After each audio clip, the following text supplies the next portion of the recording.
ये सियासत समझ से बालातर है कि आप झूठ बोलें, धड़ल्ले से झूठ बोलें, दरोगोई करें, हकायक को मस्क करें, और जब आपके सामने कोई आईना दिखाने आए तो कभी कोरम के बहाने भागें, तो कभी फोरम के बहाने भागें, तो कभी किसी और बहाने से भागें। भागने के अलावा इनके पास कोई रास्ता नहीं बचा। लेकिन अल्हम्दुलिल्लाह हमारे लोगों ने भी कोरम पूरा करके इनको गिरबान से पकड़ के यहाँ बिठाया है कि बात सुनो, बात किए तो जवाब भी लेते जाओ। तो जनाब, हम ये बात कर रहे थे कि आखिर इस सियासत का मकसद और महवर क्या है कि ना हुकूमत बनानी है, ना किसी को बनाने देनी है, ना चलानी है, ना चलने देना है। इनफैक्ट ये वो 4 साल हैं जिसमें पाकिस्तान माशी दिवालिया हुआ। खुद इनके वजीर खजाना कहते हैं कि 100% कर्ज बढ़ा। मैं डिटेल में नहीं जाना चाहता, मैं जाऊं तो 50 लाख करोड़ नौकरियों से लेकर जर्मनी, जापान सारा बयान कर सकता हूं। मैं सारी वो दीवानियात बयान कर सकता हूं जो इस मुल्क के साथ मजाक हुआ।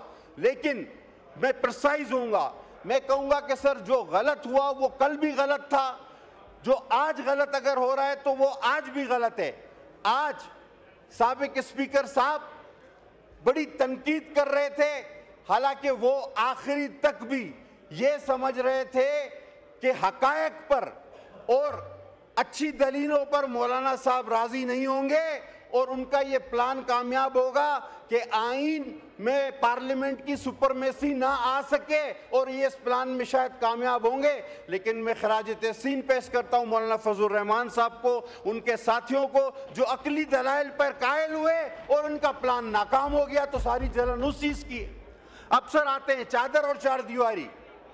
मैं कहता हूं कि ये शिकायत जरूर करें, लेकिन पहले हमेशा ये बात करें कि जी हमारे दौर में ये गलत हुआ था, आज इस दौर में ये गलत हो रहा है। ये अपने दौर की किसी बात को कंडेम नहीं करते। अगर चादर और चार दीवारी की बात थी तो आप बताओ कि यहाँ हमारी एमएनए खवातीन डॉक्टर सोबिया समेत, शाहिदा रहमानी समेत, सिर्फ नेब की एक पेशी पे अपने प्रेसिडेंट को मिलने गई। 11 खवातीन को आपने सड़कों पे घसीटा, लाकअप में। वो 11 खवातीन आपका क्या कर लेती? MNS parliamentarian. हमने इस हाउस में एहतजाज किया। यही स्पीकर जिसको बहुत शर्म आ रही थी, अभी आपकी कुर्सी पर बैठा था, उस वक्त उसको शर्म नहीं आई, बिल्कुल भी नहीं आई, एक थोड़ी सी शर्म भी नहीं आई। क्यों नहीं आई?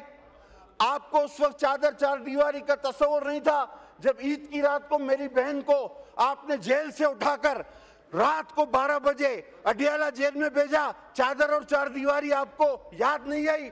आप बोलें कि हमने वो गलत किया था, आज ये गलत हो रहा है।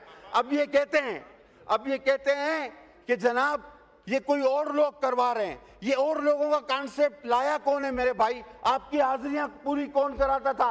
आपके बजट पास कौन करवाता था? एक एक मेंबर से लोकेशन कौन मांगता था कि हाउस में पहुंचे हो या नहीं पहुंचे हो? बोलो वो गलत था, बोलो वो गलत था, आज भी गलत है। अपनी गलती पहले मानो। कौन कहता था कि मार दूंगा, तोड़ दूंगा, बंद कर दूंगा? आज जब वो कहता था कि ये कर दूंगा, किसी और ने कर दिया है, तो फिर रोना किस चीज का? जिन्नात के घर में पत्थर मत फेंको मेरे भाई, जिन्नात के घर में पत्थर मत फेंको, बदरूहें निकलेंगी तो भागने की भी जगह नहीं मिलेगी। अब कहते हैं कि 5 मेंबर हमारे वो खरीद दिए गए और उनकी वफादारियां तब्दील की गई, और जब 15 मेंबर सेनेट के सादिक संजरानी को वोट देकर चले गए तो उनके तो जमीर का फैसला था। अब इनको देखो, अब ये बात बनती है। उस वक्त ये कह रहे थे कि इन 15 सेनेटर्स का जमीर जाग गया है, और आज जिसका किसी का निशान हुक्का, किसी का निशान कुर्सी, जो आजाद उम्मीदवार थे, अगर उन्होंने वोट दिया, कहते हैं ये लौटे हैं। और वो 15 सेनेटर, 15 जो संजरानी को वोट दे गए, गिलानी साहब को वहां से हरवाया गया, वो इनके जमीर की आवाज थी। पहले कहो कि वो भी गलत था, ये भी गलत है। अगर वो गलत नहीं था तो खुदा की कसम ये भी गलत नहीं है, कभी भी नहीं हो सकता। पहले अपनी गलतियां मानो। आप कहते हो कि जनाब ये जमहूरियत पे हमला हुआ। आप नहीं देखते कंसेंसस कितनी दिन चला, आप नहीं देखते कि हमने हर जमात से बात की, मेरे चेयरमैन ने दिन रात बात की, आपसे भी बात की, मेहनत की, उसके बाद एक पार्लियामेंट को सुपरमेसी मिली जिसका आप भी हिस्सा हो। और साबिक स्पीकर साहब को आपके तवज्जुह से कहना चाहूंगा कि इसी चेयर पर जब एक दिन में 52 बिल पास हो रहे थे, या जब मेरी अपनी अमेंडमेंट्स को रौंदा जाता था, मैंने इस सीट पर, और मैं मुश्ताक साहब बैठे हुए गवाह हैं, मैंने जाकर उनको इस सीट पे कहा था कि तारीख इस फैसलों पे आपके गले पड़ेगी। आपको वो वक्त भुगतना पड़ेगा कि जब आपको भागने और छुपने की जगह नहीं मिलेगी। आप 5 की बात करते हो, आप 5 की बात करते हो। अरे आपके तो 50 लोग वोट देने पे राजी थे, बचा ही नहीं था कुछ पल्ले आपके। आप में तो दरारें इतनी हैं, और जो आप उछल उछल कर शोर करते हैं, जो 2-4 लोग, कभी पार्टी उनको नहीं मानती तो कभी पार्टी को वो नहीं मानता, कभी पार्टी कहती है कि मेरे इससे कोई ताल्लुक नहीं, कभी कहते हैं कि हमारा से। इनके अंदर तो दरारें इतनी हैं कि इतनी दरारें हैं कि 50 लोग और भी हम चाहते तो वो वोट देने को तैयार थे। लेकिन जिस तरह एक कानूनी नो कॉन्फिडेंस के जरिए हमने जिस तरह एक RTS prime minister, selected prime minister को हटाया था, ये तरमीम भी हमने उसी तरह की। Immoral, what is morality, what is moral? आप जानते क्या है मोरल के बारे में? मोरल है क्या? मोरल ये है कि स्टेज पे खड़े होकर नकलें उतारना, दैट वाज मोरल। आप सारी रात डांस करवाना और तस्बीह हाथ में, ये मोरल है। और अगर आपको कोई कहे कि आपने यू टर्न ले लिया, तो क्या यू टर्न लेना सियासत में जरूरी है? झूठ बोलना तो जरूरी है। ये मोरल है। मैं किस बात की बात करूं? मैं अगर शुरू हुआ तो सारी रात कम पड़ जाएगी आपकी मॉरलिटी पे। मैं सिर्फ इतना कहना चाहूंगा, आज अभी कहते हैं कि ये गैर जमहूरी हुकूमत है, और बाद में क्या कहा आखिरी में? कहता हमें फंड दे दो। अभी ये बात सुन भाई, गैर जमहूरी हुकूमत, जाली हुकूमत, आखिरी में बोला हमें केपीके को फंड दे दो। तो गैर जमहूरी जाली हुकूमत से फंड क्यों मांग रहे हो भाई? क्यों मांग रहे हो? एक ही सांस में 2 बातें की कि गैर जमहूरी जाली हुकूमत है, केपीके को फंड दे दो। अकल की बात है ये कोई? जनाब, हम जमहूरी लोग हैं, हमने आपको कभी भी ये नहीं कहा। इस बेंचों से आपको याद होगा, इन दोस्तों को याद होगा कि इनकी हुकूमत में हर दूसरे दिन सिंध के लिए गवर्नर नाज का नारा लगता था। हर मेंबर खड़ा होता था, हम सिंध में गवर्नर राज लगाएंगे। हम आज भी कहते हैं कि वो बात भी गलत थी, और अगर आपके सूबे में कोई इस तरह की बात करता है तो वो बात भी गलत है। हम आज भी ये कहते हैं हम जमहूरी लोग हैं, लेकिन क्या आपने अपनी इस गलती को इस स्टेज पर माना है कि हम ये गवर्नर राज की जो आपको धमकियां देते थे वो गैर जमहूरी था? हर आदमी रोजाना धमकियां देता था। हमने आज तक नहीं कहा। हम हमेशा जमहूरियत पर यकीन रखते थे, रखते हैं और रखते रहेंगे, करेंगे। अब आपकी जी कादिर पटेल साहब,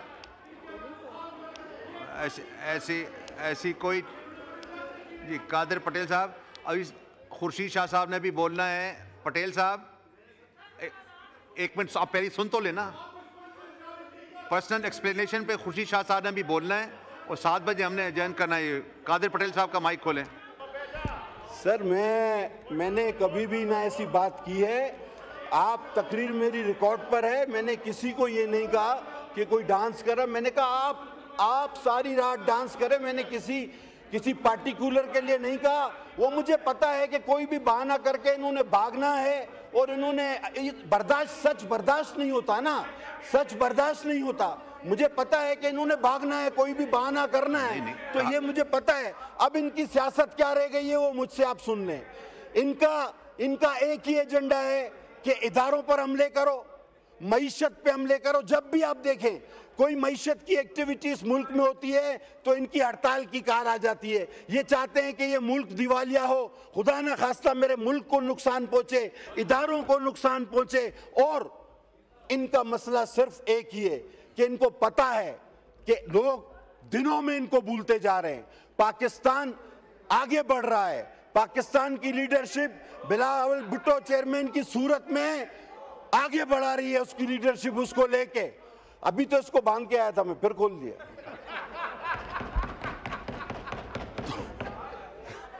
ये तो अभी बांध के आया था मैं। तो बहरहाल जनाब अली, अब कौम समझ चुकी। अच्छा, ये पहले कहते थे हम आएंगे, 1 अरब उसके मुंह पे मारेंगे, 2 अरब उसके, वो कोई अरब मरब नहीं, बल्कि पता नहीं कितने अरब जेब में डाल के चले गए, IMF से कर्जे लेके चले गए। और ये अब किस बुनियाद पे सियासत कर रहे हैं कि हमें क्यों मौका दो? आपने सारे मौके गंवा दिए, आपने इदारों पर हमले कर लिए, मईशत पे हमले कर लिए, मुल्क को तबाही के दाने पे ले आए, आपने इदारों पे 9 मई जैसे वाकयात कर लिए जो इंडिया नहीं कर सका। अब आपके पास कोई जवाब नहीं सियासत का, कोई जवाब नहीं सियासत का। लिहाजा अब आप में दरारें पड़ना शुरू हो गई हैं। अब आपके अंदर ही ऐसे लोग पैदा हो गए हैं कि जिनको पाकिस्तान अजीज है, पाकिस्तान की पार्लिमान अजीज है। लिहाजा जो अंदर है उसको अंदर रहने दो, और जो बाहर है इस तरह बस ऊपर हाथ खड़े करके इसी तरह चलते रहो। बहुत शुक्रिया। पाकिस्तान जिंदाबाद।